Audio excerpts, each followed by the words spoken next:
ನಾನು doctor M Venkataswamy, ದಲಿತ ಸಂಘಟನೆಗಳ ಒಕ್ಕೂಟದ ಅಧ್ಯಕ್ಷನಾಗಿ ಈ ಮೂಲಕ ರಾಜ್ಯ ಸರ್ಕಾರವನ್ನು ಒತ್ತಾಯ ಮಾಡೋದೇನು ಅಂತ ಹೇಳಿದ್ರೆ, ಡಾಕ್ಟರ್ ಕೆ ಅಂಜುಮ್ ಹಫೀಜ್ ಅವರು ಏನು ಈ ಹಿಂದಿನ ಇಲಾಖೆಯಲ್ಲಿರುವಾಗ ಸಮಾಜ ಕಲ್ಯಾಣ ಇಲಾಖೆಯ ಭಾಗವಾಗಿರ್ತಕ್ಕಂಥ ಇಂದಿರಾ ಗಾಂಧಿ ವೃತ್ತಿ ಅಭಿವೃದ್ಧಿ ಕೇಂದ್ರ ಏನಿದೆ, ಇಲ್ಲಿರೋವಾಗ ಮಾಡಿರ್ತಕ್ಕಂಥ ಅಕ್ರಮ ವ್ಯವಹಾರ ಏನಿದೆ ಅದನ್ನು ಕೇವಲ ಒಂದು ತನಿಖೆ ಮಾಡೋದಲ್ಲ, ಯಾವುದೋ ಒಂದು ತಮ್ಮ ಇಲಾಖೆ ಅಧಿಕಾರಿಯಿಂದ ತನಿಖೆ ಮಾಡೋದಲ್ಲ, ಅಥವಾ ಸರ್ಕಾರದ ಬೇರೆ ಬೇರೆ ತನಿಖಾ ಸಂಸ್ಥೆಗಳಿಂದ ಮಾಡೋದಲ್ಲ, ಕೇಂದ್ರ ಸರ್ಕಾರದ CBI ತನಿಖೆ ಆಗಬೇಕು ಅಂತೇಳಿ ನಾನು ಈ ಮೂಲಕ ಒತ್ತಾಯ ಮಾಡ್ತಾ ಇದ್ದೀನಿ. ಇದೊಂದು ದೊಡ್ಡ ಸ್ಕ್ಯಾಂಡಲ್, ಭಾಳ ದೊಡ್ಡ ಹಗರಣ ಇದೆ. ಅದರಲ್ಲಿ ಯಾರ್ಯಾರಿದ್ದಾರೆ ಏನೋ ಅಂತ ಗೊತ್ತಿಲ್ಲ. ಆದರೆ ಮೂಲ ಆರೋಪಿ ಬಂದು ಈ ಡಾಕ್ಟರ್ ಕೆ ಅಂಜುಮ್ ಹಫೀಜ್ ಅನ್ನೋರು ಏನು ರೇವತಿ ರಾಜ್ ಅವರು ಬಿಡುಗಡೆ ಮಾಡಿರ್ತಕ್ಕಂಥ ದಾಖಲೆಗಳೇನಿದೆ, ಆ ದಾಖಲೆಗಳು ಮತ್ತು ಸಾಕ್ಷಿಗಳ ಮೂಲಕ ಸಾಬೀತಾಗುತ್ತೆ.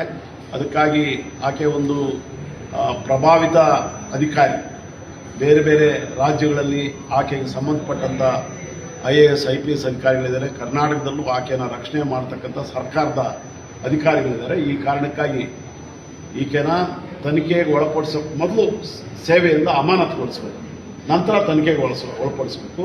ರಾಜ್ಯ ಸರ್ಕಾರವನ್ನು, ವಿಶೇಷವಾಗಿ ಮುಖ್ಯಮಂತ್ರಿಯನ್ನು ಒತ್ತಾಯ ಮಾಡ್ತಾ ಇದ್ದೀವಿ. ವಾಲ್ಮೀಕಿ ಅಭಿವೃದ್ಧಿ ನಿಗಮ ಆಯಿತು, ಅಂಬೇಡ್ಕರ್ ಅಭಿವೃದ್ಧಿ ನಿಗಮ ಆಯಿತು, ಬೋವಿ ಅಭಿವೃದ್ಧಿ ನಿಗಮ ಆಯಿತು. ಇದು ವೃತ್ತಿ ತರಬೇತಿ, SC ST ಜನಾಂಗಕ್ಕೆ ವೃತ್ತಿ ತರಬೇತಿ ಕೊಡ್ತಕ್ಕಂಥ ಕೇಂದ್ರದಲ್ಲೂ ಅವ್ಯವಹಾರ ನಡೆದಿದೆ, ಇಲ್ಲಿ ಲೂಟಿ ನಡೆದಿದೆ, ಡಕಾಯಿತಿ ನಡೆದಿದೆ. ಇದನ್ನು ಹೀಗೆ ಮುಚ್ಚಾಕ್ತಕ್ಕಂಥ ಸಾಧ್ಯತೆಗಳಿರೋದ್ರಿಂದ ಈ ಮಹಿಳೆ ಮೇಲೆ, ಈ ಅಧಿಕಾರಿ ಮೇಲೆ CBI ತನಿಖೆ ಆದೇಶ ಮಾಡಬೇಕು. ನಾವು ಆ ಸಂಬಂಧಪಟ್ಟಂಥ ಸರ್ಕಾರದ ಎಲ್ಲ ಏನು ವರಿಷ್ಠರಿಗೆ ಈಗಾಗಲೇ ಮನವಿ ಪತ್ರವನ್ನು ಅವರು ಕೊಟ್ಟಿದ್ದಾರೆ. ಆ ಮನವಿ ಪತ್ರದ ವಿವರಗಳನ್ನು ಕೂಡಲೇ ಪರಿಶೀಲಿಸಿ ಕೇವಲ ತಿಪ್ಪೆ ಸಾರಿಸ್ತಕ್ಕಂಥ ಕೆಲಸ ಮಾಡೋದನ್ನು ನಾವು ಬಿಡಲ್ಲ. ದಲಿತ ಸಂಘಟನೆಗಳು ಕೂಡ, ದಲಿತ ಸಂಘಟನೆಗಳು ಎಲ್ಲರೂ ಕೂಡ ಇದರಲ್ಲಿ ಸಕ್ರಿಯವಾಗಿ ಹೋರಾಟ ಮಾಡೋದಕ್ಕೆ ನಿಂತಿದ್ದಾವೆ. ರೇವತಿ ರಾಜ್ ಆರಂಭ ಮಾಡಿರ್ತಕ್ಕಂಥ ಈ ಹೋರಾಟಕ್ಕೆ ನಮ್ಮೆಲ್ಲರ ಬೆಂಬಲ ಇದೆ ಅಂತೇಳಿ ಈ ಮೂಲಕ ನಾನು ಘೋಷಣೆ ಮಾಡ್ತಾ ಇದ್ದೀನಿ.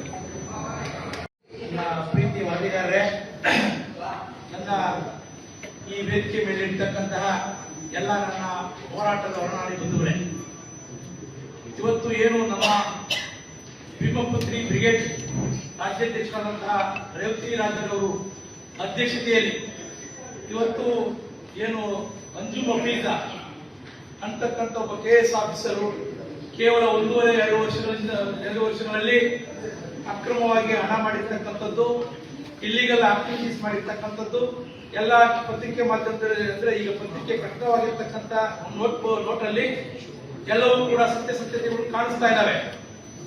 ಈ ನಿಟ್ಟಿನಲ್ಲಿ 2013-14ರಲ್ಲಿ ಸನ್ಮಾನ್ಯ ಸಿದ್ದರಾಮಯ್ಯನವರು SC ST TSP ಕಾಯ್ದೆಯನ್ನ ದಲಿತರ ಉದ್ಧಾರಕ್ಕೋಸ್ಕರ ಬಹಳ ಅದ್ಭುತವಾಗಿರ್ತಕ್ಕಂಥ ಒಂದು ಕಾಯ್ದೆ ತರಬೇಕು, ಎಲ್ಲ ಒಂದು ದಲಿತರನ್ನ ಅವ್ರನ್ನ ಅಭಿವೃದ್ಧಿಗೊಳಿಸಬೇಕು, ಅವ್ರನ್ನ ಜಾಗೃತಿಗೊಳಿಸಬೇಕು, ಕಾಲಾಂತರ ವರ್ಷಾನುಗಟ್ಟಲೆಯಿಂದಲೂ ಕೂಡ ಶೋಷ ಸಮುದಾಯಕ್ಕೆ ನಾವು ಒಂದು ಇಟ್ಕೊಡ್ಬೇಕು ಅಂತಕ್ಕಂಥ ಒಂದು ನಿಟ್ಟಿನಲ್ಲಿ ಈ ಕಾಯ್ದೆಯನ್ನು ತಂದರು. ಈ ಕಾಯ್ದೆಯನ್ನು ತಂದ ನಂತರ ಸೆಕ್ಷನ್ D ಮತ್ತೆ ಈಗ ಹಾಕಿರ್ತಕ್ಕ ಸೆಕ್ಷನ್ C, ಇವತ್ತಿಗೂ ಕೂಡ ನಮ್ಮ ಹೋರಾಟ ಏನಂದ್ರೆ ಸೆಕ್ಷನ್ D ಅನ್ನ ಅಂದ್ರೆ ದುರ್ಬಳಕೆ ಆಗ್ತಾ ಇರ್ತಕ್ಕಂಥ ಹಣವನ್ನ ನಿಲ್ಲಿಸಿ ಇರ್ತಕ್ಕಂಥದ್ದು. ಆದ್ರೆ ದುರಂತ ಏನಂತಂದ್ರೆ ನಮ್ಮ ಇಲಾಖೆಯಲ್ಲೇ, ಸಮಾಜ ಕಲ್ಯಾಣ ಇಲಾಖೆಯಲ್ಲೇ ಮೀಸಲಿಟ್ಟ ಹಣ, ಅಂದ್ರೆ ದಲಿತರ ಉದ್ಧಾರಕ್ಕೋಸ್ಕರ ಇಟ್ಟಿರ್ತಕ್ಕಂಥ ಈ ಟ್ರೈನಿಂಗ್ ಇನ್ಸ್ಟಿಟ್ಯೂಟ್ ಅಂದ್ರೆ UPSC ಆಗಿರ್ಬೋದು, KPSC ಆಗಿರ್ಬೋದು, ಇಲ್ಲೇ ಆಗ್ತಕ್ಕಂಥ ಎಕ್ಸಾಮ್ಗಳಿಗೆ ಮಕ್ಕಳುಗಳಿಗೆ ಅನುಕೂಲ ಆಗಲಿ ಅಂತಕ್ಕಂಥ ಒಂದು ಇಟ್ಟಿರ್ತಕ್ಕಂಥ ಹಣದಲ್ಲಿ ಒಬ್ಬ KS ಆಫೀಸರ್ ಅಂಜುಮ್ ಹಫೀಜ ಅಂತಕ್ಕಂಥ ಒಬ್ಬ ಪ್ರಭಾವಿ KS ಆಫೀಸರ್ ಅಂತಂದ್ರೆ ಅವ್ರಿಗೆ ಪೊಲೀಸ್ ಬ್ಯಾಕ್ ಗ್ರೌಂಡ್ ಇರ್ತಕ್ಕಂಥ ಒಬ್ಬ KS ಆಫೀಸರ್ ಈ ತರ ಅಂದ್ರೆ ದುರ್ಬಳಕೆ ಮಾಡಿರ್ತಕ್ಕಂಥದ್ದು ಎದ್ದು ಕಾಣಿಸ್ತಾ ಇದೆ. ಬಹುಶಃ ಆ ಒಡನಾಡಿಗಳು ಹೇಳೋದಿಷ್ಟೇ, ಈ ಅಕಸ್ಮಾತ್ ಇದು ರಾಜ್ಯ ವ್ಯಾಪ್ತಿಯಲ್ಲಿ ಇರ್ತಕ್ಕಂಥ ಯಾವುದೇ ಒಂದು ನಿಯೋಗ ಆಗಿದ್ರು ಕೂಡ, CID ಆಗಿರ್ಬೋದು, ಮತ್ತೊಂದಾಗಿರ್ಬೋದು, ಯಾವುದೇ ಆಗಿದ್ರು ಕೂಡ ಇದನ್ನ ಮುಚ್ಚಾಕುವ ಸಾಧ್ಯತೆಗಳು ಬಹಳಷ್ಟಿದ್ದಾವೆ. ಹಾಗಾಗಿ CBI ಕೊಡಬೇಕು ಅಂತಕ್ಕಂಥದ್ದು ನಮ್ಮ ಒತ್ತಾಯ. ಈ CBI ಕೊಡ್ಬೇಕು, ಅವ್ರಿಗೆ ಕರ್ನಾಟಕ ರಾಜ್ಯದಿಂದ ಶಿಫಾರಸ್ ಮಾಡಿ ಶಿಫಾರಸು ಮಾಡಿ ಅವ್ರ ಮೇಲೆ ತನಿಖೆ ಆಗ್ಬೇಕು. ತನಿಖೆ ಆಗ್ಲಿಲ್ಲ ಅಂತಂದ್ರೆ ನಾವು ಕಾನೂನಾತ್ಮಕವಾಗಿ ಹೈಕೋರ್ಟ್ ಹಾಕೊಂಡು ಹೋಗ್ತೀವಿ, ಎಲ್ಲೋ ಕೋರ್ಟ್ ಮೊರೆ ಹೋಗಿ ಅವ್ರ ಮೇಲೆ ಸಿಬಿಐ ತನಿಖೆ ನಡೆಸಕ್ಕೆ ನಾವೆಲ್ಲರೂ ಕೂಡ ಪ್ರಾಮಾಣಿಕ ಪ್ರಯತ್ನ ಮಾಡ್ತೀವಿ. ಒಂದು ವೇಳೆ ನಮ್ಮ ಭೀಮಪುತ್ರಿ ರೇವತಿ ರಾಜ್ ಅವ್ರದ್ದು ಅವ್ರು ಏನ್ ಈಗ ಅಪವಾದನೆ ಮಾಡ್ತಿದ್ದಾರೆ, ಅವ್ರ ಅಪವಾದನೆ ಮಾಡಿದ್ರೆ ನಿಜ ಆದ್ರೆ ಅದು ಸಾಬೀತಾಗಿ ಅದು ನಾವು ಮಾತಾಡೋಣ. ಇದಾದ ನಂತರ ಈ ಏನು 16 ಕೋಟಿ ಅಲ್ಲ, ಇವತ್ತು ಆ ಬಜೆಟ್ ಬರ್ತಕ್ಕಂತ ಏನು ಅಂಬೇಡ್ಕರ್ ಸ್ಟಡೀಸ್ ಅಂದ್ರೆ ನಮ್ಮ ಈ ಸಂಸ್ಥೆ ಬರ್ತಕ್ಕಂತ 106 ಕೋಟಿ ರೂಪಾಯಿಗಳು ಇದೇ ತರ ಫಾಲೋ ಆಗೋದ್ರೆ ಬಾಬಾ ಸಾಹೇಬ್ ಅಂಬೇಡ್ಕರ್ ಕೊಟ್ಟಿರ್ತಕ್ಕಂಥ ಸಂವಿಧಾನದಲ್ಲಿ 10 ವರ್ಷ ಮೀಸಲಾತಿ ಸಾಕು ಅಂತ ಹೇಳಿದ್ರು. ಆದ್ರೂ ಕೂಡ 70-76 ವರ್ಷಗಳ ಕಾಲ ಆದ್ರೂ ಕೂಡ 16 ವರ್ಷಗಳು ಆದ್ರೂ ಕೂಡ ನಾವು ಇನ್ನೂ ಕೂಡ ಶೋಷಣೆಯಲ್ಲಿ ಇನ್ನೂ ಮುಳುಗ್ತಲೇ ಇದ್ದೀವಿ. ಇನ್ನೂ ಅಸ್ಪೃಶ್ಯತೆ ಹಂಗೆ ಇದೆ. ಇನ್ನು ಯಾರು ಜಾಗೃತಿ ಆಗಲಿಲ್ಲ, ಯಾರು ಬುದ್ಧಿವಂತರಾಗಲಿಲ್ಲ, ಯಾರು ಒಳ್ಳೆ ಫ್ಯಾಕ್ಟರಿ ಓನರ್ಗಳಾಗಲಿಲ್ಲ. ಈ ಮೀಸಲಾತಿ ಹಿಂಗೆ ಇರಬೇಕು ಅಂತಕ್ಕಂಥದ್ದು ಹಾಳ ಸರ್ಕಾರಗಳು. ಇವತ್ತು ರಾಜಕೀಯ ಮತ್ತು ಸಿದ್ದರಾಮಯ್ಯವರು ಮತ್ತೆ ಮಾದೇವಪ್ಪನವರು ಬಹಳ ದೊಡ್ಡ ನಮ್ಗೆಲ್ಲ ಸಹಾಯ ಮಾಡ್ತಕ್ಕಂಥ ಒಂದು ಮನಸ್ಥಿತಿ ಇಟ್ಕೊಂಡು ಇವೆಲ್ಲ ಮಾಡಿದ್ರೆ ಕೆಲ ಅಧಿಕಾರಿಗಳು ಅವರ ಹೆಸರು ಹೇಳ್ಕೊಂಡು ಈ ದುರ್ಬಳಕೆ ಮಾಡ್ತಕ್ಕಂಥದ್ದು ಎಷ್ಟು ಮಟ್ಟಿಗೆ ಒಳ್ಳೆಯದು ನಿಜ. ಅವಾಗ ಇದ್ದಂತ ಪ್ರಿನ್ಸಿಪಾಲ್ ಸೆಕ್ರೆಟರಿ ಸಾಹೇಬರು ಮಣಿವಣ್ಣನ್ ಸರ್, ಇವಾಗ ಇರ್ತಕ್ಕಂಥ ಐಎಎಸ್ ಆಫೀಸರ್ ರಾಕೇಶ್ ಸಾಹೇಬರು, ಆ ಮಾಯಾವರು ಮತ್ತೆ ಸಿಎಂ, ಇವೆಲ್ಲರೂ ಕೂಡ ಒಂದು ಅವ್ರ ಯೋಚನೆ ದಲಿತ ಉದ್ಧಾರ ಆಗಬೇಕು, ನಮ್ಮ ಮಕ್ಕಳು ಉದ್ಧಾರ ಆಗಬೇಕು ಅಂತಕ್ಕಂಥ ಯೋಜನೆ ಇರ್ತದೆ. ಆದ್ರೆ ಅವ್ರ ಹೆಸರು ಹೇಳ್ಕೊಂಡು ಇವ್ರು ತಗೊಂಡಿರ್ತಕ್ಕಂಥದ್ದು ಇದು ನಿಜವಾಗ್ಲೂ ಕೂಡ ಸಾಬೀತಾದ್ರೆ ಖಂಡಿತವಾಗಿಯೂ ಕೂಡ ಅವ್ರ ಮನೆಗೆ ಹೋಗೋ ಕೆಲಸ ಆಗ್ಬೇಕು, ಅವ್ರಿಗೆ ಪನಿಷ್ಮೆಂಟ್ ಆಗ್ಬೇಕು. ಇದು ನಮ್ಮ ಹೋರಾಟದ ಏನ್ ನಮ್ಮ ಒಡನಾಡಿಗಳಿದ್ದಾರೆ, ಇದು ಯಾವುದೇ ತರದ ಕಾಂಪ್ರಮೈಸ್ ಆಗಲಿ ಮತ್ತೊಂದಾಗ್ಲಿ ಇಲ್ಲ. ಇದು ಕಾನೂನಾತ್ಮಕವಾಗಿರ್ತಕ್ಕಂಥ ಹೋರಾಟ ನಾವು ಮಾಡೇ ಮಾಡ್ತೀವಿ. ಈ ಮುಂಬರುವ ದಿನಗಳಲ್ಲಿ ಇವತ್ತು ಈ ಪ್ರೆಸ್ ಮೀಟ್ ಕರೆದಿರ್ತಕ್ಕಂಥದ್ದು ಇವತ್ತು ಒಂದು ಮುನ್ಸೂಚನೆ. ನಾಳೆ ನಮ್ಮನ್ನ ಇದನ್ನೇನಾದ್ರೂ ಸಿಬಿಐ ಒಪ್ಪಿಸ್ತಿಲ್ಲ ಸರ್ಕಾರ ಅಂತಂದ್ರೆ ನಾವು ಚಳವಳಿ ಮಾಡೋ ಮುಖಾಂತರ ಇನ್ನೊಂದು ಡೇಟ್ ಕೊಡ್ತೀವಿ, ಚಳವಳಿ ಮಾಡ್ತೀವಿ, ಅಲ್ಲೇ ಒಂದು ಪ್ರೆಸ್ ಮೀಟ್ ಕೂಡ ಕರಿತೀವಿ. ಅದಾದ ನಂತರ ಸಿಎಂ ಜೊತೆ ಚರ್ಚೆನೂ ಮಾಡ್ತೀವಿ, ಮಾದೇವಪ್ಪನವರ ಜೊತೆ ಚರ್ಚೆ ಮಾಡ್ತೀವಿ. ಅವ್ರು ಒಪ್ಲಿಲ್ಲ ಅಂತಂದಾಗ ಖಂಡಿತವಾಗಿಯೂ ಕೂಡ ನಾವು ಕೋರ್ಟ್ ಮೆಟ್ಲತ್ತಿ ಅವ್ರ ಬಗ್ಗೆ ತನಿಖೆ ಮಾಡಿಸಿ ಸಿಬಿಐ ತನಿಖೆ ಮಾಡ್ತಕ್ಕಂಥದ್ದು ಎಲ್ಲಾ ನಮ್ಮ ಸಂಘಟನೆ ಹೋರಾಟಗಾರರು, ಯಾಕಂದ್ರೆ ನಮ್ಮ ದಲಿತ ಪರ ಸಂಘಟನೆಗಳು ಎಲ್ಲರೂ ಕೂಡ ಇದನ್ನ ಕೈಗೆತ್ತೀವಿ ಅಂತಕ್ಕಂಥ ಮಾತನ್ನ ಈ ವೇದಿಕೆ ಮುಖಾಂತರ ಹೇಳ್ತೀನಿ. ನನ್ನ ಹೆಸರು MS ಜಗನ್ನಾಥ್, ಲೋಕ ಜನಶಕ್ತಿ ಪಾರ್ಟಿ ಮತ್ತೆ ದಲಿತ ಸೇನೆ ರಾಜ್ಯಾಧ್ಯಕ್ಷ, ಸನ್ಮಾನ್ಯ ರಾಮವಿಲಾಸ್ ಪಾಸ್ವಾನ್ ಸ್ಥಾಪನೆ ಆಗಿರ್ತಕ್ಕಂಥ ಸಂಘಟನೆ. ಜೈ ಭೀಮ್. ಭ್ರಷ್ಟಾಚಾರ ಲೂಟಿ ಹಿಂದಿಂದಲ್ಲ ಮುಂದಿಂದಲ್ಲ ನಿರಂತರವಾಗಿ ನಡೀತಾ ಇದೆ, ನಿರಂತರವಾಗಿ ಬೆಳಕಿಗೆ ಬರ್ತಾ ಇದೆ. ಇಡೀ ನಾಗರಿಕ ಸಮಾಜ ಯಾವ ಭಾಷೆನಲ್ಲಿ, ಇಡೀ ಮಾಧ್ಯಮ, ಇಡೀ ಜನರು ಇಡೀ ಶಾಪ ಹಾಕೊಂಡು ಆಗ್ಬಾರ್ದು ಚೀಮರೆ ಹಾಕಿ ಕನ್ನಡ ಅಥವಾ ಇಂಗ್ಲಿಷು ಜಗತ್ತಿನ ಯಾವ ಭಾಷೆಯಲ್ಲೂ ಚೀಮರೆ ಹಾಕಿ ಯಾವ ಪದವೂ ಇಲ್ಲ. ಅಷ್ಟೊಂದು ಹೀರಾಮಾರವಾಗಿ ಚೀಮರೆ ಹಾಕಿದ್ರು ಸಹ ನಾವು ಎಚ್ಚರಿಸಿದ್ದೇವೆ. ಇಂಥ ದೊಡ್ಡ ಹಗರಣ ಮತ್ತು ಒಂದು ಭವಿಷ್ಯದ ಪ್ರತಿಭೆಗಳ ಮೇಲೆ, ಮುಂದಿನ ಪೀಳಿಗೆಗಳ ಮೇಲೆ ನಡೆಯುವಂತ ಬದುಕಿನ ದಾಳಿಯನ್ನ ಸರ್ಕಾರ ಔದ್ಯೋಗಿಕ ಬರಬೇಕು, ಮಕ್ಕಳು ಮುಂದೆ ಬರಬೇಕು, ಶೈಕ್ಷಣಿಕ ಮುಂದೆ ಬರಬೇಕು ಅಂತಂದೇಳಿ ಸರ್ಕಾರವನ್ನ ಖರ್ಚು ಮಾಡ್ತಾ ಇದ್ರೆ ಆ ಬದುಕಿನ ಮೇಲೆ ಇವರು ಬರೆಯಲಿ ಅಂತ ಕೆಲಸ ಮಾಡುವಂತ ಸಂದರ್ಭದಲ್ಲಿ ಸೋದರಿ ಕಾನೂನುಬದ್ಧವಾಗಿರೋ ಎಲ್ಲ ದಾಖಲೆಗಳನ್ನ ಕೊಟ್ಟು ಸಂಬಂಧಪಟ್ಟವರಿಗೆ ದೂರನ್ನ ಕೊಟ್ಟು ಲೋಕಾಯುಕ್ತದಲ್ಲಿ ದೂರ ದಾಖಲೆಗಳನ್ನ ಮಾಡಿ ಇದೊಂದು ತನಿಖೆ ಮಾಡಿ ಅಂತ ಅಂದ್ರೆ ಆ ತನಿಖೆ ಮಾಡಬೇಕಾಗಿತ್ತು. ಅವ್ರಿಗೆ ಇಚ್ಛಾಶಕ್ತಿ ಇದ್ರೆ ಯಾರು ನಮ್ಮನ್ನು ಆಡ್ತಾ ಇದ್ದಾರೆ, ಐದ ಚಾಂಪಿಯನ್, ನಾನು SC ST OBC ಮೈನಾರಿಟಿ ಕಮಿಟಿಯಲ್ಲಿ ನಾನೇ ಚಾಂಪಿಯನ್ ಅಂತ ಉದ್ದುತ್ತ ಬಿಡ್ತಾ ಇದ್ದಾರೆ. ಆಮೇಲೆ ಪ್ರಜಾಪ್ರಭುತ್ವ ಸಂವಿಧಾನವನ್ನ ಇವ್ರು ಕುತ್ತಿಗೆ ತಗೊಳ್ಳಕ್ಕೆ ಪ್ರತಿ ಸಂದರ್ಭದಲ್ಲೂ ಮಾತಾಡ್ತಾರೆ. ಈ ತಗೊಂಡಿಲ್ಲಪ್ಪ ಕುತ್ತಿಗೆ ಸಂತೋಷ, ನಾವು ಮಾತಾಡ್ಕೊಟ್ಟಿದ್ದೀವಿ, ಆದ್ರೆ ನಮ್ಮ ರಕ್ಷಣೆ ಮಾಡೋದು ನಿಮ್ಮ ಜವಾಬ್ದಾರಿ ಅಲ್ವಾ? ದೂರು ಕೊಟ್ಟಿದಾರಲ್ವಾ? ದೂರು ಕೊಟ್ಟಿದಾಗ ತನಿಖೆ ಆಗ್ಬೇಕು. ಅವ್ರನ್ನ ಅಮಾನತಿನಲ್ಲಿ ಇಟ್ಬಿಟ್ಟು ತನಿಖೆ ಮಾಡ್ಬೇಕು ಅಥವಾ ಅಮಾನತು ಮಾಡಿ ತನಿಖೆ ಮಾಡ್ಬೇಕು. ಇವ್ರನ್ನ ಬಿಟ್ಬಿಟ್ಟು ದೂರ್ದಾರನ್ನ, ಒಬ್ಬ ಶೋಷಿತ ಮಹಿಳೆಯನ್ನ, ಒಂದು ದೊರೆ ಇಲ್ಲದ ಸಮುದಾಯದಲ್ಲಿ ದೊರೆಯಾಗಕ್ಕೆ ಹೊರಟಂತ ಒಬ್ಬ ಹೆಣ್ಣು ಮಗಳ ಮೇಲೆ ನೀವು ದೌರ್ಜನ್ಯ ಮಾಡ್ಲಿಕ್ಕೆ ಪುಸ್ತಾಯಿಸ್ತೀರಾ ಅಥವಾ ನಿಮ್ಮೆಲ್ಲರ ಬೆಂಬಲ ಇದ್ದಾರೆ? ಒಬ್ಬ ಲೂಟಿಕೋರಿ, ಒಬ್ಬ ದಗಲಬಾಜಿ ಅಷ್ಟೊಂದು ಅಕ್ರಮದಲ್ಲಿ ಬಹಿರಂಗವಾಗಿ ನಿರಾತಂಕವಾಗಿ ನಿರಾಂಕುಶವಾಗಿ ಲೂಟಿ ಭ್ರಷ್ಟಾಚಾರ ಮಾಡ್ಬೇಕಂದ್ರೆ ನಿಮ್ಮೆಲ್ಲರ ಬೆಂಬಲ ಮತ್ತು ಸಹಕಾರ ಇದ್ದರೆ ಸಾಧ್ಯ ಇಲ್ಲವೇ ಇಲ್ಲ. ತಾನೇ ಎತ್ತ ಮಗು ಸಾರ ತನ್ನ ತನ್ನ ತಾಯಿಯ ಎದೆಯಾರು ಕುಡಿಬೇಕಾದ್ರೆ ತಾಯಿಯ ಅನುಮತಿ ಬೇಕಿರೋದು. ತನ್ನ ತಾಯಿಯ ತೊಟ್ಟನ್ನು ತೆರೆದು ಕುಡಿಲಿಕ್ಕೆ ಆ ಮಗುವಿಗೆ ಸ್ವತಂತ್ರ ಹಕ್ಕು ಅಧಿಕಾರ ಇದ್ರೂ ಸಹ ತಾಯಿಯ ಅನುಮತಿ ಬೇಕೇ ಬೇಕು. ಅಂಥದ್ರಲ್ಲಿ ನಿಮ್ಮ ಆಶೀರ್ವಾದ ಇದ್ದರೆ ಅವರು ಅಷ್ಟು ನಿರಂತರವಾಗಿ ಸೆಕ್ಯೂರಿಟಿ ಏಜೆನ್ಸಿಗೆ ಇದಕ್ಕೂ ಏನಾದ್ರು ಸಂಬಂಧ ಇದೆಯಾ? ಮೊದಲೇನೋ ಜವಾಬ್ದಾರಿ ಇದೆಯಾ? ಅದು ಡ್ರೋನ್ ಟ್ರೈನಿಂಗು ಇಲ್ವೇ ಇಲ್ಲ ಅಂತಂದೇಳಿ ನಾವು ಕೇಳಿದ್ವಿ. ಡ್ರೋನ್ ಟ್ರೈನಿಂಗು ಸರ್ಕಾರದ ಜೀವ ಪ್ರಕಾರ ನೀವೆಲ್ಲ ಪ್ರಜ್ಞಾವಂತಿದ್ದೀರಿ. ಸರ್ಕಾರದ ಇಲಾಖೆಗಳ ಆಡಳಿತ ಬಗ್ಗೆ ಗ್ರಹಿಕೆ ಅಂತ ದಾಖಲೆಗಳನ್ನು ತೆಗೆದು ನೋಡಿಬೇಕಾದ್ರೆ ಅವರ ಜೀವದ ಪ್ರಕಾರ ಟರ್ಮ್ ಅಂಡ್ ಕಂಡೀಷನ್ ಅಲ್ಲಿ ಕರ್ನಾಟಕದಲ್ಲಿ ಆಗಲಿ ಭಾರತದಲ್ಲಿ ಆಗಲಿ ಆ ತರ ಟ್ರೈನಿಂಗ್ ಕೂಡ ಎಲಿಜಿಬಲ್ ಯಾವುದಿಲ್ಲ. ಹಂಗಾಗಿನ ಪರಿಶಿಷ್ಟ ವರ್ಗ ಕಲ್ಯಾಣ ಇಲಾಖೆಯಲ್ಲಿ 6 ಕೋಟಿ ಅನುದಾನ ರಿಸರ್ವ್ ಮಾಡಿ 3 ವರ್ಷದಿಂದ ಟ್ರೈನಿಂಗ್ ಕೊಡಕ್ ಆಗೇ ಇದೆ. ಈಗ ಕೌಶಲ್ಯ ಅಭಿವೃದ್ಧಿ ಇಲಾಖೆಗೆ ಕೊಟ್ಬಿಟ್ಟು ಇದೇ ತರ ಏಜೆನ್ಸಿ ಕೊಟ್ಬಿಟ್ಟು ಏನೋ ಕುಟುಂಬ ಯೋಜನೆಗಳಿಗೆ ಈಗ ಪಾಯ ತಕ್ಕೊಂಡಿದ್ದಾರೆ. ಇದು ಬೆಳಕಿಗೆ ಬಂದಾಗಿದ್ದಾಗ ಇನ್ನೊಂದು ಪಾಯ ಹುಡುಕ್ತಾರ. ಹಾಗಾಗಿ ನಾವು ಈ ಮೂಲಕ ತಮ್ಮೆಲ್ಲರ ಮುಖಾಂತರ ಎಚ್ಚರಿಕೆ ಕೊಡೋದು, ಚಳುವಳಿಗಳು ನಾವೆಲ್ಲ ಸೊನ್ನೆಯಿಂದ ಹೋಗ್ಬಿಟ್ಟು ಸಮಾಜನ ಕಟ್ಟಿದವರು ಇಂಥ ಟೋರ್ಗಿಗಳು ಏನು ಇಷ್ಟೊತ್ತನ್ನು ಭೀಮಪುತ್ರವರು ನಿಮ್ಮ ಮುಂದೆ ರಿಲೀಸ್ ಮಾಡಿದ್ದಾರೆ ಪತ್ರಿಕಾಗೋಷ್ಠಿಯಲ್ಲಿ, ಇದು ಸತ್ಯ ಅಸತ್ಯನ ಅನ್ನೋದನ್ನು ತನಿಖೆ ಆಗಬೇಕು. ಅಂದ್ರೆ ಏನಪ್ಪ ಅಂತಂದ್ರೆ ಇವತ್ತು ನಾವು ಯಾರಿಗೆ ಅನ್ಯಾಯ ಆದ್ರೂ ದಲಿತರು ಉದ್ಧಾರ ನಾವು ಇದಾಗಬೇಕು.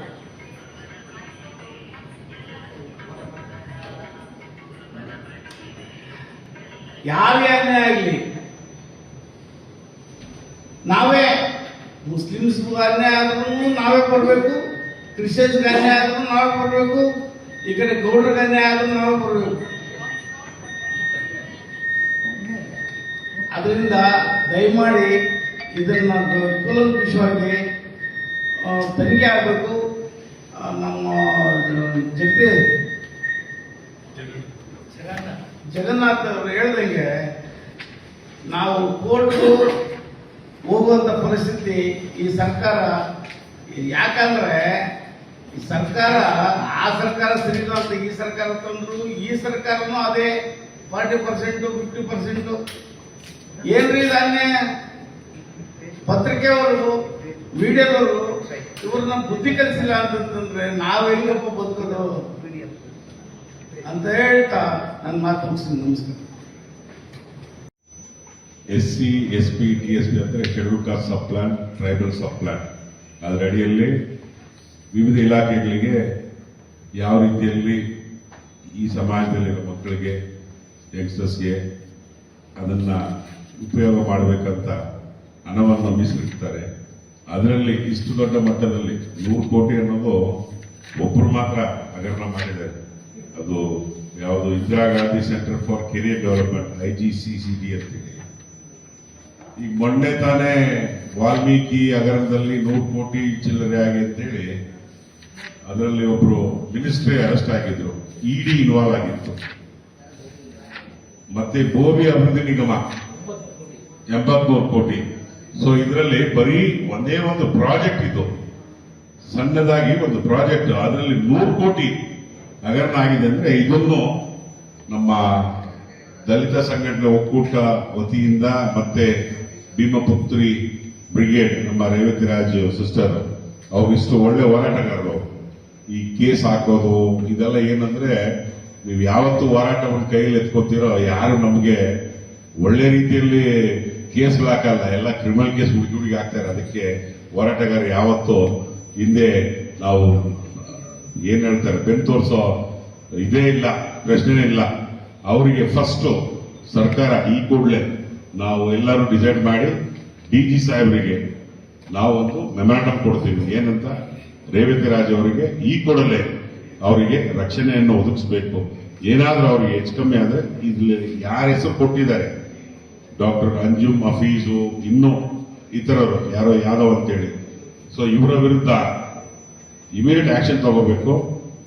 ಮತ್ತೆ ಇದನ್ನ ಇಡಿಗೂ ಮತ್ತೆ ಸಿಬಿಐಗೆ ಕೊಡಬೇಕಂತ ನಮ್ಮ ದಲಿತ ಸಂಘಟನೆಗಳ ಒಕ್ಕೂಟ ನಮ್ಮ ಡಾಕ್ಟರ್ ಎಂ ವೆಂಕಟರಮಣ ನೇತೃತ್ವದಲ್ಲಿ ನಾವು ಅಲ್ಲಿಗೆ ಕೊಡ್ತೀವಿ. ಮತ್ತೆ ಇದರಲ್ಲಿ ಯಾವ ರೀತಿಯಲ್ಲಿ ಇವರು ನಿಮಗೆ ಕೊಟ್ಟಿರೋ ಡಾಕ್ಯುಮೆಂಟ್ ಎಲ್ಲ ಎವಿಡೆನ್ಸ್ ನಿಮಗೆ ಇದು 99 ಅಲ್ಲ 100% ಎವಿಡೆನ್ಸ್ ಇದೆ. ಯಾವುದೇ ಒಬ್ಬ ಸರ್ಕಾರಿ ಅಧಿಕಾರಿ ತನ್ನ ಫ್ಯಾಮಿಲಿಗೆ ಇವರು ಲಯಬಿಲಿಟಿ ಅಸೆಟ್ಸ್ ಲಯಬಿಲಿಟಿಯಲ್ಲಿ ಡಿಕ್ಲೇರ್ ಮಾಡಿರ್ತಾರಲ್ಲ, ಅದರಲ್ಲಿ ಅವ್ರ ತಾಯಿ ಹೆಸರಿಗೆ 30-36 ಲಕ್ಷ ರೂಪಾಯಿ ಆ ಯಾದವ್ ಅನ್ನೋನು ಯಾರೋ ಡೆಲ್ಲಿ ರಾಜೇಂದ್ರ ನಗರಲ್ಲಿ ಕಂಪ್ಲೇಂಟ್ ಕೊಟ್ರಂತ ಆ ಯಾದವ್ ಅಂತ ಅವ್ರ ಅಕೌಂಟ್ ಇಂದ ಸಮಾಜ ಕಲ್ಯಾಣ ಇಲಾಖೆಯಿಂದ ಇವ್ರ ಡೆವಲಪ್ಮೆಂಟ್ ಇಂದ ಅವ್ರಿಗೆ ಹೋಗಿದೆ, ಅವರಿಂದ ಅವ್ರ ತಾಯಿಗೆ ಹೋಗಿದೆ. ಇದು ಕ್ಲಿಯರ್ ಆಗಿ ಬರುತ್ತೆ, ನಿಮ್ಮ ಮಾಧ್ಯಮದಲ್ಲಿ ಪ್ರಕಟಣೆ ಆಗಿದ ತಕ್ಷಣ ಗೊತ್ತಾಗುತ್ತೆ. ಇದು ನಾವು ಇಡಿಗೂ ಶಾಂತಿನಗರ ಇಡಿ ಆಫೀಸ್ಗೆ ಹೋಗಿ ಅಲ್ಲೂ ಒಂದು ಕೇಸ್ ಫೈಲ್ ಮಾಡಿದ್ದೀವಿ. ಸಿಬಿಐ ನಮ್ಮ ಎಲ್ಲೇ ಆರ್ ಟಿ ನಗರದಲ್ಲಿ ಸಿಬಿಐ ಆಫೀಸ್ಗೆ ಇದನ್ನ ಕೊಡ್ತೀವಿ, ಅವ್ರು ತನಿಖೆ ತಗೊಳ್ಳಿ. ಯಾಕಂದ್ರೆ ಸರ್ಕಾರ ಅವ್ರದ್ದಿರೋದ್ರಿಂದ ನಮಗೆ ಸ್ಟೇಟ್ ಏಜೆನ್ಸಿ ಒಳ್ಳೆ ಆಫೀಸರ್ಸ್ ಇರ್ತಾರೆ, ಬಟ್ ಕೊನೆಗೆ ಏನಾಗುತ್ತೆ ತಾವು ನೋಡಿದಂಗೆ ಹಲವಾರು ಕೇಸಲ್ಲಿ ಕ್ಲೀನ್ ಚಿಟ್ ಆಗುತ್ತೆ. ಅದಕ್ಕೆ ಇದು ₹1 ₹2 ಇಲ್ಲ. ಇಡಿ ಯಾವ್ದಾದ್ರು ಎಂಟ್ರಿ ಆಗ್ಬೇಕಂದ್ರೆ it is more than 100 crores ಇದೆ. ಅದಕ್ಕೆ ನಾವೆಲ್ಲರೂ ದಲಿತ ಸಂಘಟನೆ ಒಕ್ಕೂಟ ವತಿಯಿಂದ ನಾವು ಒತ್ತಾಯ ಮಾಡ್ತೀವಿ. Thank you. ನನ್ನ ಹೆಸರು ಏನು ಸಮಾಜ ಕಲ್ಯಾಣ ಇಲಾಖೆಯಲ್ಲಿ ಏನು KS ಆಫೀಸರ್ ಅಂಜುಮ್ ಆಫೀಸ್ ಅಂತೇಳಿ ಅವರು 100 ಕೋಟಿಗೂ ಅಧಿಕವಾಗಿ ಹಗರಣ ಮಾಡಿದ್ದಾರೆ. ಮತ್ತು ನಮ್ಮ ವಿದ್ಯಾರ್ಥಿಗಳ ಶಿಕ್ಷಣಕ್ಕಂತ ಮೀಸಲಿಟ್ಟಂಥ ಹಣವನ್ನು ಯಾವುದೋ ಒಂದು ಟೆಂಡರ್ ಪ್ರಕ್ರಿಯೆಯಲ್ಲಿ ಒಂದು ಬೋಗಸ್ ಟೆಂಡರ್ಗಳನ್ನ ಬೇರೆ ಬೇರೆ ಅವ್ರು ಬೇಕಾದಂಥ ವ್ಯಕ್ತಿಗಳಿಗೆ ಕೊಟ್ಟು ಇವತ್ತು 100 ಕೋಟಿಗೂ ಅಧಿಕವಾಗಿ ಹಣವನ್ನು ಅಭಿವೃದ್ಧಿ ಮಾಡಿದ್ದಾರೆ. ಈ ವಿಚಾರವಾಗಿ SCP TSP ಹಣವನ್ನು ಈ ರೀತಿ ಹಗಲುದಾವಣೆ ಮಾಡ್ತಾರಂಥ ಅಧಿಕಾರಿಗಳ ವಿರುದ್ಧ ಸೂಕ್ತ ಕ್ರಮ ಕೈಗೊಳ್ಳಬೇಕು. ಮತ್ತು ಯಾರೆಲ್ಲ ಈ ಪ್ರಕರಣದಲ್ಲಿ ಭಾಗಿಯಾಗಿದ್ದಾರೆ, ಡಾಕ್ಟರ್ ಕೆ ಅಂಜುಮ್ ಆಫೀಸ್ ಅವರು, ಮತ್ತು ಕೌಸರ್ ಆಫೀಸು, ಮತ್ತು ಮಂದೀಪ್ ಯಾದವ್ ಅವರು, ಮತ್ತು BS ವೆಂಕಟೇಶ್, ಮತ್ತು ಸಂಸಾ ಹಾಸ್ಪಿಟಾಲಿಟಿ ಸರ್ವಿಸ್ ಅವರು, ಮತ್ತು ripple effect learning solution private limited ಕಂಪನಿಯವರು, ಮತ್ತು ಎಸ್ ಬಿ ವಿಸ್ಡಮ್ ಅವರು, ಮತ್ತು ಅವಂತಿ ಕ್ಲಾಸಸ್, ಸಾಧನಾ ಕೋಚಿಂಗ್ ಅಕಾಡೆಮಿ, ಅಬ್ದುಲ್, ಇವರಿಷ್ಟು ಮೇಲೇನೂ ಕ್ರಿಮಿನಲ್ ಪ್ರಕರಣವನ್ನು ದಾಖಲಿಸಿ ಅವ್ರ ಮೇಲೆ ಸೂಕ್ತ ಕ್ರಮ ಕೈಗೊಳ್ಳಬೇಕು. ಇಲ್ಲವಾದಲ್ಲಿ ನಾವು ಇನ್ನೂ ಉಗ್ರ ರೂಪಕ್ಕೆ ಒಂದು ಹೋರಾಟವನ್ನು ತಯಾರು ಮಾಡಿಕೊಂಡು ಮುಂದೆ ಏನು ಆಗುವಂಥ ಅನಾಹುತಗಳನ್ನ ಈಗಲೇ ಎಚ್ಚೆತ್ತುಕೊಂಡು ಸರ್ಕಾರದ ಮತ್ತು ಸಮಾಜ ಕಲ್ಯಾಣ ಇಲಾಖೆಯ ಸಚಿವರಾದಂಥ SC ಮಾದೇವ್ ಅವರು ಸರಿಪಡಿಸಬೇಕು. ಇಲ್ಲ ಅಂತ ಹೇಳಿದ್ರೆ ಮುಂದಿನ ದಿನಗಳಲ್ಲಿ ಇವ್ರ ಮೇಲೆ ಯಾವುದೇ ರೀತಿಯ ಕ್ರಮ ಕೈಗೊಂಡಿಲ್ಲ ಅಂತ ಹೇಳಿದ್ರೆ ನೀವು ಇದರಲ್ಲಿ ಭಾಗಸ್ವಾಮಿಗಳಾಗಿದ್ದೀರ ಅಂತೇಳಿ ನಾವು ಭಾವಿಸ್ಕೊಂಡು ನಿಮ್ಮ ವಿರುದ್ಧನೇ ನಾವು ಹೋರಾಟನ ಕೈಗೆತ್ತಿಕೊಳ್ಬೇಕಾಗುತ್ತೆ. ಮತ್ತೆ ಏನಿವತ್ತು ನಮ್ಮ ಭೀಮಪುತ್ರ ಬ್ರಿಗೇಡ್ನ ಅಧ್ಯಕ್ಷರಾದಂಥ ನಮ್ಮ ರೇವತಿ ರಾಜ್ ಮೇಡಮ್ ಅವ್ರ ಮೇಲೆ ಏನು ಇಲ್ಲಿಗಳನ್ನ ಪ್ರಶ್ನೆ ಮಾಡಿದ್ದಕ್ಕೆ ಅವ್ರ ಮೇಲೆ ಒಂದು FIRಗಳನ್ನ ಹಾಕಿ ಬೆದರಿಕೆ ಹಾಕ್ತಾ ಇದ್ದೀರಾ. ಅದ್ರ ವಿರುದ್ಧ ನಾವು ಕೂಡ ಅಷ್ಟೇ ಅವ್ರೇನಾದ್ರು ಇದೇ ರೀತಿ ಈ ಒಂದು FIRಗಳನ್ನ ಏನು ಹಾಕಿ ಬೆದರಿಸೋ ಒಂದು ಪ್ರಯತ್ನ ಮಾಡ್ತಾ ಇದ್ದೀರಾ, ಅದನ್ನ ಇಲ್ಲಿಗೆ ಸ್ಥಗಿತಗೊಳಿಸ್ಕೋಬೇಕು. ಮತ್ತೆ ಅವ್ರಿಗೆ ಏನಾರ ಪ್ರಾಣಕ್ಕೆ ಆಗಲಿ ಅವ್ರ ಏನಾಗಲಿ ಏನಾದ್ರು ತೊಂದರೆ ಕೊಡೋದಾಯ್ತಂದ್ರೆ ಅವ್ರ ಜೊತೆಗೆ ನಿರಂತರವಾಗಿ ನಮ್ಮ ಸಂಘಟನೆಗಳೆಲ್ಲ ಇರ್ತೀವಿ. ಅವ್ರಿಗೆ ಯಾವುದೇ ರೀತಿಯ ತೊಂದರೆಗಳಾಗ್ತದೆ ನಾವು ಅವ್ರ ಭದ್ರತೆ ಕೊಡ್ತೀವಿ. ಮತ್ತೆ ಇದ್ರ ಜೊತೆಗೆ ಏನು ಪೊಲೀಸ್ ಇಲಾಖೆ ಇದೆ, ಇವರ ಒಂದು ದೂರಿಗೆ ಸ್ಪಂದಿಸಿ ಇಮಿಡಿಯೇಟ್ ಆಗಿ ಅವ್ರಿಗೆ ಭದ್ರತೆನ ಕೊಡಬೇಕು. ಇಲ್ಲವಾದಂಥಲ್ಲಿ ನಾವು ಏನು ಹೋಮ್ ಮಿನಿಸ್ಟರ್ ಆದಂಥ ನಮ್ಮ ಪರಮೇಶ್ವರ್ ಅವರ ಮೇಲೆ ಕೂಡ ನಾವು ಒಂದು ಧರಣಿನ ಅನ್ಕೋಬೇಕಾಗತ್ತೆ. ಯಾಕಂತ ಹೇಳಿದ್ರೆ ಇಲ್ಲಿ ದಲಿತ ಸಮುದಾಯಗಳಿಂದ ಹೆಣ್ಮಕ್ಳು ಹೋರಾಟ ಬರೋದೇ ಕಷ್ಟ ಇದೆ. ಅಂಥದ್ರಲ್ಲಿ ಒಂದು ಭ್ರಷ್ಟಾಚಾರನ ಕೈಗೆ ಎತ್ಕೊಂಡು ಅದ್ರ ವಿರುದ್ಧ ಧ್ವನಿ ಎತ್ತುವಂಥ ನಮ್ಮ ಹೆಣ್ಮಕ್ಳ ಮೇಲೆ ಈ ರೀತಿ ಸುಳ್ಳು FIRಗಳನ್ನ ಹಾಕಿ ಅವ್ರನ್ನ ಬೆದರಿಕೆ ಹೋಗೋದು, ಅವ್ರಿಗೆ ತೊಂದರೆ ಕೊಡೋದು ಇಂಥದೆಲ್ಲ ಇಲ್ಲಿಗೆ ಸ್ಥಗಿತಗೊಳಿಸ್ಬೇಕಂತ ನಾವು ಈ ಮೂಲಕ ಕೇಳ್ಕೊಳ್ತಾ ಇದ್ದೀವಿ. ನಾವು ಇಡೀ ದಲಿತ ಸಂಘಟನೆಗಳ ಒಕ್ಕೂಟದ ವತಿಯಿಂದ ಎಲ್ಲ ರಾಜ್ಯ ಮುಂಚೂಣಿ ಮುಖಂಡರು ಈ ಒಂದು ವೇದಿಕೆಯಲ್ಲಿ ಸೇರ್ಕೊಂಡಿದ್ದೀವಿ. ಬರೀ 100 ಕೋಟಿ ವಿಚಾರ ಅಂತ ಸೇರ್ಕೊಂಡಿರೋದು ಮಾತ್ರ ಹೆಸರಿಗೆ. ಇಲ್ಲಿ ನೀವು ಕಂಡಂತೆ ಈಗ ಸಮಾಜ ಕಲ್ಯಾಣ ಇಲಾಖೆ ಹೆಸರಲ್ಲಿ ಸಾವಿರಾರು ಕೋಟಿಗಳನ್ನ ಇವತ್ತು ದುರುಪಯೋಗ ಪಡಿಸ್ತಾ ಇದ್ದಾರೆ. ತಾವು ಹಾಕೊಂಡಿರುವಂತ 5 ಯೋಜನೆಗಳ ಹೆಸರುಗಳಲ್ಲಿ ಹಾಗಾದ್ರೆ ಸಮಾಜ ಕಲ್ಯಾಣ ಇಲಾಖೆ ಅನ್ನೋ ಹೆಸರು ಯಾಕೆ ಇವ್ರಿಗೆ? ಆಡಳಿತ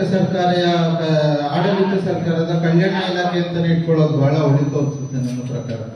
ಯಾಕಂದ್ರೆ ಅವರು ಏನು ಬಜೆಟ್ ನಲ್ಲಿ ಇವತ್ತು ತೀರ್ಮಾನ ಮಾಡಿ ಸಾವಿರಾರು ಕೋಟಿ ರೂಪಾಯಿಗಳನ್ನ ಪರಿಶಿಷ್ಟ ಜಾತಿ ಮತ್ತು ಪರಿಶಿಷ್ಟ ಪಂಗಡದವರಿಗೆ ನಾವು ಹಂಚ್ತಾ ಇದ್ದೀವಿ ಅಂತ ಹೇಳ್ಕೊಂಡು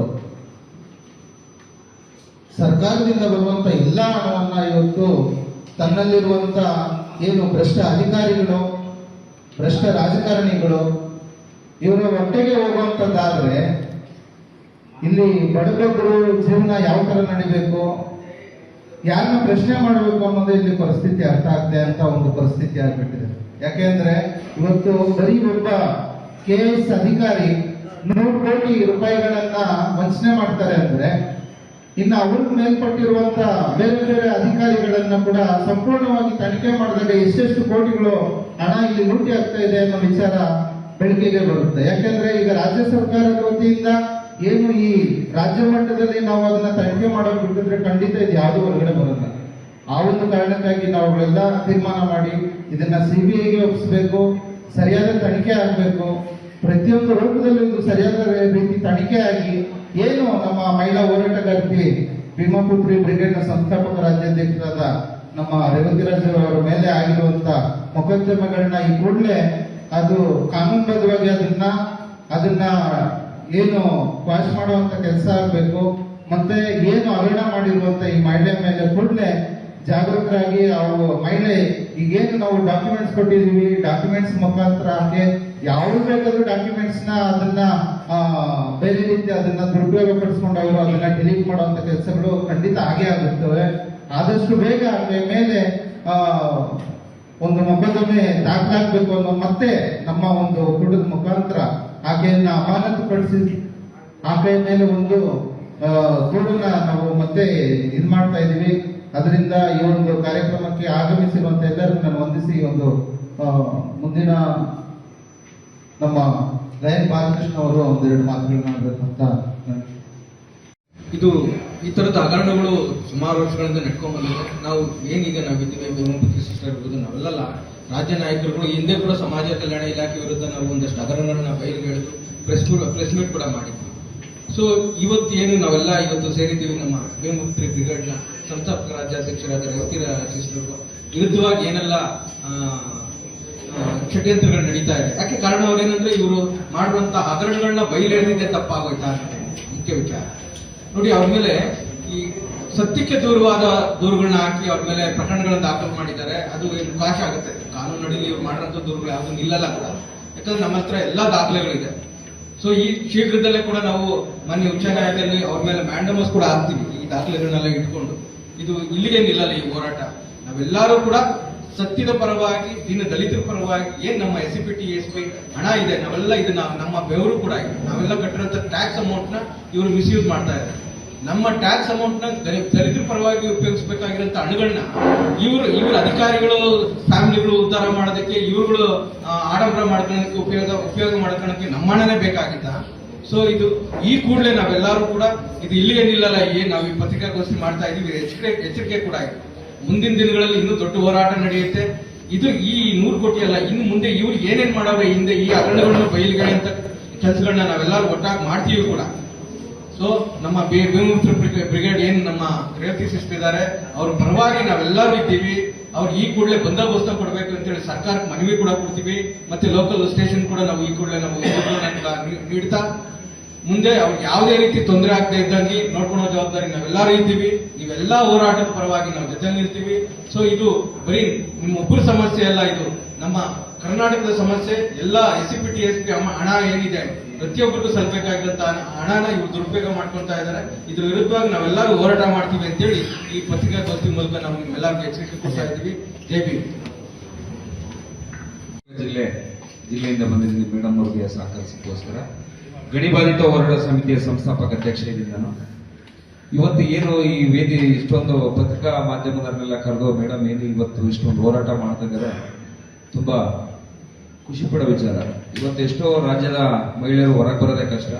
ಅಂಥದ್ರಲ್ಲಿ ಮೇಡಮ್ ಇಷ್ಟೆಲ್ಲ ದಾಖಲಾತಿ, ಇಷ್ಟೊಂದೆಲ್ಲ ಒತ್ತಡ, ಪೊಲೀಸ್ ಕೇಸು ಈ ಥರ ಎಲ್ಲ ಮಾಡಿ ಇವತ್ತು ಪತ್ರಿಕಾ ಭವನ ಮುಂದೆ ಕೂತಿದ್ದಾರೆ. ಇಷ್ಟು ಜನ ನನ್ನ ಅಣ್ಣ ತಮ್ಮಂದಿರು ಇವತ್ತು ಅವರಿಗೆ ಸಹಕರಿಸಿ ನಿಂತಿದ್ದಾರೆ ಅಂದ್ರೆ ನಾವು ಸಹ ಚಿತ್ರದುರ್ಗ ಜಿಲ್ಲೆಯಿಂದ ಸಾವಿರಾರು ಜನ ಪಾದಯಾತ್ರೆ ಮುಖಾಂತರ ಬರ್ತೇವೆ ಮೇಡಮ್, ನೀವೇನ್ ತಲೆ ಕೆಡಿಸ್ಕೊಬೇಡ್ರಿ. ಸಾವಿರಾರು ಜನ ತುಮಕೂರು, ಬಳ್ಳಾರಿ, ಚಿತ್ರದುರ್ಗ, ಹಿರಿಯೂರಿಂದ ಪಾದಯಾತ್ರೆ ಮುಖಾಂತರ ಬಂದು ನೀವು ಯಾವ ಒಂದು ಕರೆ ಕೊಡಿ, ನಾವು ಬಂದು ಇಲ್ಲಿ ಸರ್ಕಾರ ಗಮನಕ್ಕೆ ತರಂತ ಕೆಲಸ ಮಾಡ್ತೀವಿ. ಆಮೇಲೆ ಇನ್ನೊಂದು ವಿಶೇಷವಾಗಿ ಏನ್ ಹೇಳ್ಬೇಕು ಇಲ್ಲಿ ಅಂದ್ರೆ, ಈ ಕಾಂಗ್ರೆಸ್ ಗೌರ್ಮೆಂಟ್ ಬಹಳ ವ್ಯವಸ್ಥಿತವಾಗಿ ಇಂದಿರಾ ಗಾಂಧಿ ಅವರ ಹೆಸರು ಹೇಳ್ಕೊಂಡು ಕೆಲವು ಸ್ಕೀಮ್ಗಳು ತಂದಿದ್ದಾರೆ. ಅಂದ್ರೆ ಈ ಕಾಂಗ್ರೆಸ್ ಕಟ್ಟಿ, ಈ ಕಾಂಗ್ರೆಸ್ ಬೆಳೆಸಿ, ಈ SC/ST ಸಮುದಾಯಗಳಿಗೆ ನ್ಯಾಯ ಕೊಟ್ಟಂತ ಇಂದಿರಾ ಗಾಂಧಿ ಅವರ ಹೆಸರು ಮೇಲೆ ಇವರು ಲೂಟ್ ಹೊಡಿತಾರೆ ಅಂದ್ರೆ ನೋಡಿ, ಬಹಳ ಹೆಸರು ಬಹಳ ಚೆನ್ನಾಗಿದೆ ಹೆಸರು. ಇಂದಿರಾ ಗಾಂಧಿ ವೃತ್ತಿ ಅಭಿವೃದ್ಧಿ ಕೇಂದ್ರ ಅಂತ. ಆ ಇಂದಿರಾ ಗಾಂಧಿ ಅವರ ಹೆಸರ ಮೇಲೆ ವೃತ್ತಿ ಅಭಿವೃದ್ಧಿ ಕೇಂದ್ರ ಮಾಡಿ ಅದರಲ್ಲಿ ಅವ್ರು ಕೋಟಿ ದುಡ್ಡು ಹೊಡಿತಾರೆ ಅಂದ್ರೆ, ಈ ಕಣ್ಮುಚ್ಚಿಗೆ ಕೂತ್ರು ಸಿದ್ದರಾಮಯ್ಯಗೆ ನಾಚಿಕೆ ಆಗಲ್ಲ ಇದು. ಇಲ್ಲಿ ನೋಡಿ ಎಷ್ಟು ದುಡ್ಡು ಹೊಡೆದಾಕಿದ್ರು, ಬೋವಿ ಸಮಾಜದ ದುಡ್ಡು ಹೊಡೆದ್ರು. ಈಗೆಲ್ಲ ಬರೀ SC/ST ದುಡ್ಡು ಹೊಡಿತಾ ಇದ್ರೆ ಮತ್ತೆ ನಿಮ್ಗೆಲ್ಲ ಬೆಂಬಲಿಸಕ್ಕೆ ಓಟ್ ಹಾಕಕ್ಕೆ ನಾವು ಬೇಕು, ಕೊನೆಗೆ ನಮ್ ದುಡ್ಡನ್ನೇ ನೀವು ಹೊಡ್ಕೊಂಡು ತಿನ್ಬೇಕು. ಇದು ಯಾವ ವ್ಯವಸ್ಥೆ? ಮುಂದಿನ ದಿನಗಳಲ್ಲಿ ಈ ತರ ಬಹಳ ಆಗಿದೆ. ನಾವು ಸಹ ಬಹಳ ಗಂಭೀರವಾಗಿ ಪರಿಗಣನೆ ತಗೊಂತಿದೀವಿ. ಇವತ್ತು ನಮ್ಮ ರೇವತಿ ಮೇಡಮ್ ಏನು ಹೋರಾಟ ಕೈಗೊಂಡ್ರು, ನಾವು ಸುಮಾರು 4-5 ಜಿಲ್ಲೆಯಿಂದ ಮೇಡಮ್ ಅವರ ಪರವಾಗಿ ಪಾದಯಾತ್ರೆ ಮೂಲಕ ಬಂದು ನಾವಿಲ್ಲಿ ಸಂಬಂಧಪಟ್ಟ ಅವ್ರ ಮೇಡಮ್ ಅವರ ಮಾರ್ಗದರ್ಶನ ಮೇಲೆ ಬಂದು ನಾವು ಹೋರಾಟಕ್ಕೆ ರೆಡಿ ಇರ್ತೀವಿ.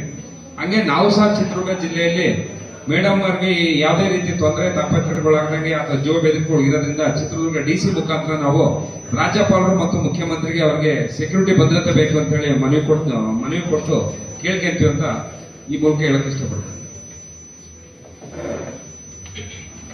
ಎಲ್ರಿಗೂ ನಮಸ್ತೆ. ನಾನು ಅನಂತ, ವಕೀಲರು ಕೂಡ, ಮತ್ತೆ ಜೈವಿಂಚನೆ ರಾಜ್ಯಾಧ್ಯಕ್ಷರು.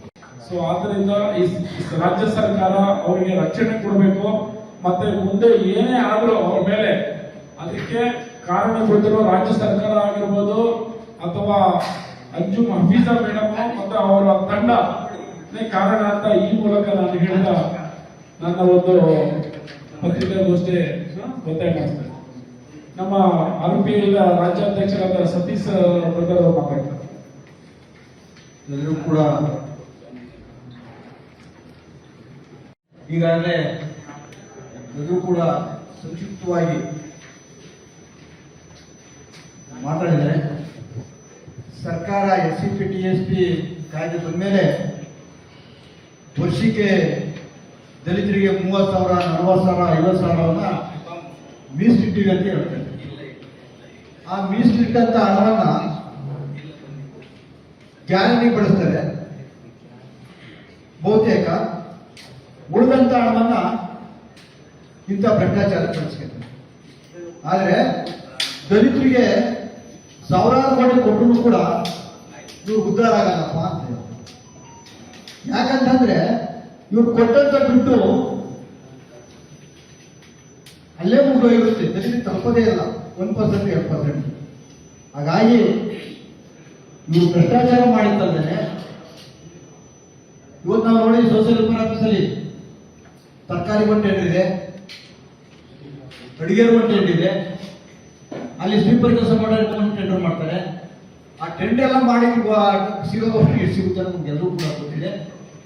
ಈ ಭ್ರಷ್ಟಾಚಾರ ಮಾಡಿದ್ದಲ್ಲದೆ ನಮ್ಮ ಭೀಮಪುತ್ರಿ ಬ್ರಿಗೇಡ್ನ ರಾಜ್ಯಾಧ್ಯಕ್ಷರಾದಂಥ ಏನ್ ರೇವತಿ ರಾಜ್ ಅವರ ಮೇಲೆ ಸುಳ್ಳು ಕೇಸ್ ಮಾಡ್ತಾರಲ್ಲ, ಇದ್ರಂತ ದುರಾರ್ಥ ಮತ್ತೊಂದಿಲ್ಲ. ಇವ್ರೇನಂದ್ರೆ ಭಯಪಡಿಸಿದ್ರೆ ಇವ್ರು ಭಯ ಕೊಡ್ಬೋದು ಅಂತಕ್ಕಂಥದ್ದು. ಇವತ್ತು ನಿಮ್ಮ ಭಯಕ್ಕೆ, ನಿಮ್ಮ ಏನು ಭಯಪಡಿಸೋಕೆ ನೀವೇನೇನು ಪ್ರಯತ್ನ ಪಟ್ಟಿದ್ದೀರಿ, ಅದಕ್ಕೆ ತಕ್ಕುತ್ರೆ ಇವೆಲ್ಲ ಸೇರ್ತಕ್ಕಂಥ ಇವತ್ತು ದಲಿತ ಸಂಘಟನೆ ಮುಖಂಡರೆಲ್ಲ ಒಟ್ಟಿಗೆ ಸೇರಿದೀವಲ್ಲ, ಇದೇ ನಿಮ್ಮ ಉತ್ತರ. ಇದರ ಇನ್ನೂ ಬಹುತೇಕ ದಲಿತ ಚಳವಳಿಯ ನಾಯಕರೆಲ್ಲ ಸೇರಿ ಮುಂದಿನ ದಿನಗಳಲ್ಲಿ ಸರ್ಕಾರಕ್ಕೆ ತಕ್ಕ ಉತ್ತರವನ್ನು ಕೊಡಬೇಕಾಗುತ್ತೆ. ಏನಾದರೂ ರೇವತಿ ಮೇಡಮ್ ಅವರಿಗೆ ಆಗಿರ್ತಕ್ಕಂಥ ಕೇಸ್ಗಳಿದಾವಲ್ಲ, ಆ ಕೇಸ್ನ ನಿಷ್ಪಕ್ಷವಾಗಿ ತನಿಖೆ ಮಾಡಿ ಬಿ ರಿಪೋರ್ಟ್ ಹಾಕಬೇಕು. ಜೊತೆಗೆ ಇದನ್ನ CBI ತನಿಖೆನೇ ಮಾಡಿದ್ರು ಮಾತ್ರ ಈ ಪ್ರಕರಣ, ಕೋಟ್ಯಾಂತರ ಪ್ರಕರಣ ಬರೀಕ್ ಬರುತ್ತೆ. ಇಲ್ಲ ಅಂತಂದ್ರೆ ಬೇರೆ ಯಾವುದೇ ತನಿಖೆ ಅಧಿಕಾರಿ ನೇಮಕ ಮಾಡಿದ್ರೆ ಎಲ್ಲರೂ ಕೂಡ ಕಂಟ್ರೋಲ್ ಇರ್ತಾರೆ. ಹಾಗಾಗಿ CBI ತನಿಖೆನೇ ಮಾಡಬೇಕು. ಜೊತೆಗೆ ರೇವತಿ ಮೇಡಮ್ ಅವರಿಗೆ ಸರ್ಕಾರ ಭದ್ರತೆ ಕೊಡಬೇಕು. ಯಾವ ರೀತಿ ಕೊಡ್ತಾರೆ, 1 ಪೊಲೀಸ್ ಕೊಡ್ತಿರೋ 2 ಪೊಲೀಸ್ ಕೊಡ್ತಾರೆ ಅಷ್ಟ ಅಲ್ಲ. ನೀವು ಮನೆಗೆ ಪೊಲೀಸ್ ಕೊಡ್ತಿರೋ ಜೊತೆಯಲ್ಲೆಲ್ಲ ಅವ್ರಿಗೆ ಸೆಕ್ಯೂರಿಟಿ ಕೊಡ್ತಾರೆ, ಅದೆಲ್ಲ ಗೊತ್ತಿಲ್ಲ. ಭದ್ರತೆಯನ್ನು ಅವ್ರಿಗೆ ಹೆಚ್ಚಿನ ರೀತಿ ಕೊಡಬೇಕು. ಅವ್ರಿಗೆ ಏನಾದ್ರು ಸಣ್ಣ ಪುಟ್ಟ ತೊಂದರೆ ಆದರೂ ಕೂಡ ನೇರ ಹೊಣೆ ಸಮಾಜ ಕಲ್ಯಾಣ ಇಲಾಖೆ ಮತ್ತು ಸರ್ಕಾರ ಅದ್ರ ಜೊತೆಗೆ ಏನು ಮಂಜು ಫೀಸ್ ಏನಿದೆ ಫೀಸು ಅವರ ಫ್ಯಾಮಿಲಿ ಕಾರಣ ಆಗುತ್ತೆ. ನಾವೆಲ್ಲರೂ ಕೂಡ ಮುಸಲ್ಮಾನರಿಗೆಲ್ಲರೂ ಕೂಡ ಒಂದು ಅನ್ಯಾಯ ಆಯಿತು ಅಂದರೆ ಅವ್ರ ಪರವಾಗಿ ಈ ರಾಜ್ಯದಲ್ಲಿ ಈ ದೇಶದಲ್ಲಿ ಬೀದಿಗೆ ಇಲ್ಲಾರಾದ್ರೆ ಈ ದಲಿತ ಚಳವಳಿ. ಇವತ್ತು ದಲಿತರ ನಿಗಮದಲ್ಲಿ ದಲಿತರ ಕಚೇರಿಯಲ್ಲಿ ಇರ್ತಕ್ಕಂಥ ಹಣವನ್ನೇ ನೀವು ತಿಂದಿರಲ್ಲ, ದಲಿತ ಬಳಸಿ ನಿಜವಾಗ್ಲೂ ಕೂಡ ಇದೊಂದು ದೊಡ್ಡ ದುರಂತ. ಅದರ ಜೊತೆಗೆ ಮುಸಲ್ಮಾನ ಮುಖಂಡರು ಕೂಡ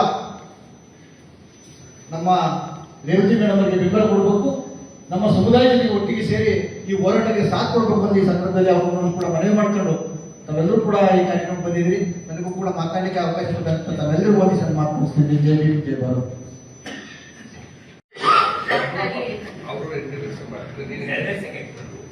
ಸ್ನೇಹಿತರೆ, ಈ ದಿನ ಏನು ಸಿದ್ದರಾಮಯ್ಯ ಅವರ ಸರ್ಕಾರದಲ್ಲಿ SC ST TSP ಅವರ ಯೋಜನೆಯನ್ನು ಜಾರಿ ಮಾಡಿದ್ರು, ಅವರ ಅವಧಿಯಲ್ಲಿ ಈ ಒಂದು ಭ್ರಷ್ಟಾಚಾರ ಅಲ್ಲ, ಇದೊಂದು ಸಂಸ್ಥೆಯ ದರೋಡೆ. ಭ್ರಷ್ಟಾಚಾರ ಅಷ್ಟೇ ಅಲ್ಲ, ಇದು ಸಂಸ್ಥೆಯ ದರೋಡೆ ಆಗಿದೆ. ಈ ವಿಚಾರ ಸರ್ಕಾರದ ಗಮನದಲ್ಲಿ ಇದ್ರೂ ಸಹ ಸರ್ಕಾರದವರು ಯಾಕೆ ಇದ್ರ ಬಗ್ಗೆ ಮಾತಾಡ್ತಿಲ್ಲ, ತಿಳಿಯುತ್ತಿಲ್ಲ ಅಂತಕ್ಕಂಥದ್ದು ಎಲ್ಲರಿಗೂ ಸಹ ಆತಂಕವಾಗಿರ್ತಕ್ಕಂಥ ವಿಚಾರ. ಯಾಕಂತಂದ್ರೆ ಇದು ಸರ್ಕಾರದ ಹಣ, ಅಂದ್ರೆ ನಮ್ಮ ಹಣದ ಬಗ್ಗೆ ನಾವು ಮಾತಾಡಬೇಕಾಗಿದೆ. ಮಾತಾಡ್ತಕ್ಕಂಥವನ್ನ ಅತ್ಯುತ್ತಮ ಕೆಲಸ ಸರ್ಕಾರಗಳು ಮಾಡ್ತಾ ಇದ್ದೇವೆ ಅಂತ ಹೇಳಿದಾಗ ನಾವು ಈ ಜನಗಳು ಅಥವಾ ನಾಗರಿಕರು ನೋಡ್ಕೊಳ್ಳೋದು ನಿಲ್ಲಕ್ಕಾಗ್ತಿಲ್ಲ. ಸೊ ಹಾಗಾಗಿ ಈ ಒಂದು ದರೋಡೆ ಅಥವಾ ಲೂಟಿ ಬರೀ ನಮ್ಮ ರಾಜ್ಯಕ್ಕೆ ಮಾತ್ರ ಸೀಮಿತವಾಗಿಲ್ಲ. ಯಾಕಂದ್ರೆ ಲೋಕಾಯುಕ್ತ ಕೊಡಬೇಕಾಗಿತ್ತು, ಲೋಕಾಯುಕ್ತ ಕೊಟ್ರೆ ಇದು ಅಷ್ಟು ಉಪಯೋಗ ಆಗೋದಿಲ್ಲ. ಸೊ ಹಾಗಾಗಿ ಇದು ಅಂತಾರಾಜ್ಯ ವ್ಯಾಪ್ತಿ ಹರಡಿರೋದ್ರಿಂದ ಇದು CBIಗೆ ಕೊಡಬೇಕಾಗುತ್ತೆ. ಯಾರು ಆರೋಪಿಗಳಿದ್ದಾರೆ, ಆರೋಪಿಗಳು ಈ ಆರೋಪವನ್ನ ಮುಗಿಸೋ ತನಕನೂ ಸಹ ಇದನ್ನ ಅವ್ರನ್ನ ಸಸ್ಪೆಂಡ್ ಇಡಬೇಕಾಗುತ್ತೆ. ಮತ್ತೆ ಇದು ಒಂದು ಪಾರದರ್ಶಕ ಒಂದು ವ್ಯವಸ್ಥೆಯನ್ನ ಮಾಡಬೇಕಾಗುತ್ತೆ ಈ SC ST TSP ಹಣಕ್ಕೆ, ಮತ್ತು ಸಾಮಾಜಿಕ ಒಂದು ಆಡಿಟಿಂಗ್ ಅನ್ನ ಜಾರಿ ಮಾಡಬೇಕಾಗುತ್ತೆ. ಆಗ ಮಾತ್ರ ಇದು SC ST TSP ಹಣ ಯಾವ ರೀತಿ ಅದು ಚಲಾವಣೆ ಆಗ್ತಾ ಇದೆ, ಯಾವ ರೀತಿ ನಡೀತಾ ಇದೆ ಅಂತಕ್ಕಂಥ ಯೋಜನೆಗಳು ಜನರಿಗೆ ಗೊತ್ತಾಗುತ್ತೆ. ಹಾಗಾಗಿ ಈ ವಿಚಾರವನ್ನು ಇಟ್ಟಿರ್ತಕ್ಕಂಥ ಭೀಮಪುರಿ ದೇವತರಾಜರವರಿಗೆ ಅನ್ಯಾಯ ಆಗದಾಗೆ, ನೋವಾಗದಾಗೆ ಅದನ್ನ ರಕ್ಷಣೆ ಮಾಡ್ತಕ್ಕಂಥ ಜವಾಬ್ದಾರಿ ಸರ್ಕಾರದ ಮೇಲಿದೆ. ದರೋಡೆ ಆಗಿರ್ತಕ್ಕಂಥ ಹಣವನ್ನ ವಸೂಲಿ ಮಾಡಿ ಜನರಿಗೆ ವಾಪಸ್ ಕೊಡ್ತಕ್ಕಂಥ ಜವಾಬ್ದಾರಿ ಸರ್ಕಾರದ ಮೇಲೆ ಇದೆ. ಮತ್ತೆ ಯಾರೆಲ್ಲ ಈ ಆರೋಪದಲ್ಲಿ ಪಾಲುದಾರರಾಗಿದ್ದಾರೆ ಅವರ ಆಸ್ತಿಯನ್ನ ಮುಟ್ಟುಗೋಲು ಹಾಕೊಂಡು ಅದು ಸಮಾಜದ ಹಿತಕ್ಕಾಗಿ ಅದನ್ನ ರಕ್ಷಣೆ ಮಾಡ್ತಕ್ಕಂತಹ ಜವಾಬ್ದಾರಿ ಸರ್ಕಾರದ ಮೇಲೆ ಇದೆ ಅಂತಕ್ಕಂಥ ಜವಾಬ್ದಾರಿ ವ್ಯವಸ್ಥೆಯನ್ನ ಈ ಒಂದು ಪತ್ರಿಕಾ ಗೋಷ್ಠಿ ಮುಖಾಂತರ ನಾವು ಸರ್ಕಾರವನ್ನು ಒತ್ತಾಯ ಮಾಡ್ತಿದ್ವಿ. ನಮಸ್ಕಾರ, ನಾನು ಡಾಕ್ಟರ್ ಭಾನುಪ್ರಕಾಶ್ ಅಂತ, ಸತ್ಯಯುಗ ಸಮಿತಿ ಹೋರಾಟಗಾರ. ಇಲ್ಲಿ ಇವತ್ತು ರೇವತಿ ರಾಜು ಅವರು ಭೀಮಪುತ್ರಿ ಬ್ರಿಗೇಡಿಂದ ಒಂದು ಅರಿವು ಮೂಡಿಸೋ ಒಂದು ಪತ್ರಿಕಾಗೋಷ್ಠಿ ಮಾಡಿದ್ದಾರೆ. ಅದರಲ್ಲಿ ಸಮಾಜ ಕಲ್ಯಾಣ ಇಲಾಖೆಯ ಅಧೀನ ಸಂಸ್ಥೆಯಾದ ಇಂದಿರಾ ಗಾಂಧಿ ವೃತ್ತಿ ಅಭಿವೃದ್ಧಿ ಕೇಂದ್ರದ ಅಧಿಕಾರಿಯೊಬ್ಬರು ಅವರ ಸುಮಾರು 100 ಕೋಟಿ ಹಗರಣ ಮಾಡಿದ್ದಾರೆ ಅಂತ ಅವರು ಸುಮಾರು ದಾಖಲೆಗಳನ್ನೆಲ್ಲ ಪಡ್ಕೊಂಡು, ಎಷ್ಟೋ RTI ಆ್ಯಕ್ಟಿವಿಸ್ಟ್ಗಳು ತೊಗೊಂಡಿರೋ ದಾಖಲೆಗಳನ್ನೆಲ್ಲ ಸೇರಿಸ್ಕೊಂಡು ಎಲ್ಲ ಇಲಾಖೆಗಳಿಗೂ ಕಂಪ್ಲೇಂಟ್ ಕೊಟ್ಟರು. ಅದನ್ನು ಕೂತ್ಕೊಂಡು ಮಾತಾಡೋಣ ಹತ್ರ ಅವ್ರು ಮಾತಾಡಿ ಅವ್ರ ಮೂಲಕ ಕೆಲವೊಬ್ಬರು ಬೇರೆಯವ್ರ ಮೂಲಕ ಬಂದು ಇದನ್ನು ನಮ್ಮಲ್ಲೇ ಬಗೆಹರಿಸ್ಕೊಳ್ಳೋಣ ಅನ್ನೋ ಥರ ಒಂದು ಸಂದೇಶಗಳನ್ನು ಕಳಿಸಿರೋದು ಒಂದು ಅಧಿಕಾರದ ದುರುಪಯೋಗ ಆಗಿದೆ. ಇದು ಒಂದು ಸಮಗ್ರ ತನಿಖೆ ಆಗಬೇಕಾಗಿದೆ. ಇದು ಸರ್ಕಾರದ ಲೆವೆಲಲ್ಲಿ ಮತ್ತು ಲೋಕಾಯುಕ್ತದ ಲೆವೆಲಲ್ಲಿ, ಇನ್ನು CBI ಲೆವೆಲಲ್ಲಿ ಎಲ್ಲ ಕಡೆನೂ ಒಂದು ತನಿಖೆಯಾಗಿ ಸತ್ಯ ಹೊರಗೆ ಬಂದು ಅವರು ಏನು ಅಕ್ರಮ ನಡೆದಿದೆ 100 ಕೋಟಿದು ಆದಷ್ಟು ಹಣನ ವಾಪಸ್ ತಂದು ಅದು ಕರೆಕ್ಟಾಗಿ ಯಾರು SC ST ಜನಾಂಗದ ವಿದ್ಯಾರ್ಥಿಗಳು ಅವರಿಗೆ ಬೇಕಾಗಿರೋ ಸವಲತ್ತುಗಳನ್ನು ಕೊಡೋದಕ್ಕೆ ಒಂದು ಉಪಯೋಗ ಆಗಬೇಕಾಗಿದೆ. ಸೊ ಜೊತೆಗೆ ಇವರು ಮತ್ತೆ ಇದೇ ಥರ ತಪ್ಪು ಆಗಬಾರ್ದು ಅನ್ನೋ ಥರ ಅವ್ರಿಗೂ ಒಂದು ಶಿಕ್ಷೆಯಾಗಿ ಅವರು ಪರಿತಪಿಸಿ ತಪ್ಪು ಒಪ್ಪಿಕೊಂಡು ಒಂದು ಪರಿಹಾರಾರ್ಥವಾಗಿ ಅವರ ಆಸ್ತಿ ಮುಟ್ಟುಗೋಲು ಮಾಡ್ಕೊಳ್ಳೋದೇ ಆಗಲಿ ಅಥವಾ ಅವರಾಗೆ ಸ್ವಯಂ ಪ್ರೇರಿತವಾಗಿ ಕೊಟ್ಟರು. ಆಮೇಲೆ ಇವ್ರನ್ನ ಇಷ್ಟು ದೊಡ್ಡ ಹಗರಣ ಮಾಡೋದಕ್ಕೆ ಪ್ರೇರೇಪಣೆ ಯಾರು ಕೊಟ್ಟರು, ಸಹಾಯ ಯಾರು ಮಾಡಿದ್ರು, ಯಾರ್ಯಾರು ಅವ್ರಿಗೆ ಸಹಕರಿಸಿದ್ರು ಅದೆಲ್ಲ ಬಹಿರಂಗ ಆಗಬೇಕು. ಆಮೇಲೆ ಅಂಥವ್ರ ಮನಸ್ಸಿನಲ್ಲಿರೋ ಈ ಒಂದು ಕುತಂತ್ರದ ಮಾನಸಿಕತೆ ಹೋಗಬೇಕಾಗಿದೆ. ಸೊ ಈ ರೀತಿಯಾಗಿ ಒಂದು ತಾವೇ ದೊಡ್ಡವರು, ತಾವು ಏನು ಮಾಡಿದ್ರು ಸರಿ ಅನ್ನೋ ಮನಸ್ಥಿತಿ ಇದೆಯಲ್ಲ, ಇದು ಸರ್ವೋಚ್ಚತೆ ಮನೋವಿಕೃತಿಯಿಂದ ದೊಡ್ಡರ್ತಿಕೆ ದೊಡ್ಡಚ್ಚು ಅದು ಜನರಿಂದ ಹೋಗಬೇಕಾಗಿದೆ. ಅದರಲ್ಲೂ ಸರ್ಕಾರದ ಅಧಿಕಾರಿಗಳಿಂದ ಹೋಗಬೇಕಾಗಿದೆ. ಯಾಕಂದರೆ ಅವರುಗಳು IAS KAS ಮಾಡಿರೋರು, ಅವರು ತಮ್ಮನ್ನು ಯಾರೂ ಮುಟ್ಟಕ್ಕಾಗಲ್ಲ, ತಮ್ಮ ಮೇಲೆ ಏನೂ ಆ್ಯಕ್ಷನ್ ತೊಗೊಳಕ್ಕಾಗಲ್ಲ. ಯಾಕಂದರೆ ಎಷ್ಟೋ ಜನ ರಾಜಕಾರಣಿಗಳು ಅವರಲ್ಲಿ ಇನ್ವಾಲ್ವ್ ಆಗಿರ್ತಾರೆ, ಅಧಿಕಾರಿಗಳು ಇನ್ವಾಲ್ವ್ ಆಗಿರ್ತಾರೆ, ಮತ್ತು ಸಮಾಜದಲ್ಲಿರೋ ಬೇರೆ ಕೆಲಸಗಾರರು, ಏನೋ ಸರ್ಕಾರಿ ಉದ್ಯೋಗಿಗಳು ಇನ್ವಾಲ್ವ್ ಆಗಿರ್ತಾರೆ. ಇನ್ನು ಅವರುಗಳು ಅವ್ರಿಗೆ ಬೇಕಾಗಿರೋ ಜಡ್ಜ್ಗಳು ಕೋರ್ಟಲ್ಲೇ ಕೇಸ್ ಹಾಕ್ಸ್ಕೊಳ್ಳೋದು, ಅವರಿಂದ ಅವರು ಸಪೋರ್ಟಿವ್ ಆಗಿ ಅಡ್ಜಸ್ಟ್ಮೆಂಟ್ಗಳು ತಗೊಳ್ಳೋದು, ಇದೆಲ್ಲ ನಡೀತಾ ಇರೋದ್ರಿಂದನೇ ಒಂದು ಅವ್ಯವಸ್ಥೆ ಸೃಷ್ಟಿಯಾಗಿದೆ. ಈ ಅವ್ಯವಸ್ಥೆ ಬುಡ ಸಮೇತ ಹೊರಗೆ ಬರಬೇಕಾಗಿದೆ. ಪ್ರಪಂಚದಲ್ಲಿ ಏನೇನು ಅಕ್ರಮಗಳು ದೊಡ್ಡದಾಗಿ ನಡೆದಿದೆ, ಇದನ್ನು ನಾವು ಈ 100 ಕೋಟಿ ಹಗರಣನ ನಾವು ಸರಿಗೆ ನ್ಯಾಯ ಕೊಡಿಸಲಿಲ್ಲ ಅಂದರೆ ಇದೇ ಥರ ಸಾವಿರಾರು ಕೋಟಿ ಹಗರಣಗಳು ಮುಂದೆ ಆಗ್ತವೆ. ಅದನ್ನು ತಪ್ಪಿಸ್ಬೇಕಾಗಿದೆ. ಬನ್ನಿ ಎಲ್ಲರೂ ಒಗ್ಗಟ್ಟಾಗಿ ಇದಕ್ಕೋಸ್ಕರ ಹೋರಾಡೋಣ, ಒಂದು ಸತ್ಯ ನ್ಯಾಯ ಕೊಡಿಸ್ಕೊಳ್ಳೋಣ, ಆಮೇಲೆ ಸಮಾಜಕ್ಕೆ ಒಂದು ಒಳ್ಳೆಯ ದಾರಿ ಕೊಡಿಸೋಣ, ಒಂದು ಸತ್ಯಯುಗ ಕಟ್ಟೋಣ, ಭೂಮಿ ಮೇಲೆ ಸ್ವರ್ಗ ಕಾಣೋಣ. ನಮ್ಮ ಜೀವನದಲ್ಲೇ ನಾವು ಸ್ವರ್ಗದ ಅನುಭವ ಆಗಬೇಕಾಗಿದೆ. ಸೊ ಬನ್ನಿ ಎಲ್ಲರೂ ಒಗ್ಗಟ್ಟಾಗಿ ಹೋರಾಡೋಣ. ಧನ್ಯವಾದ.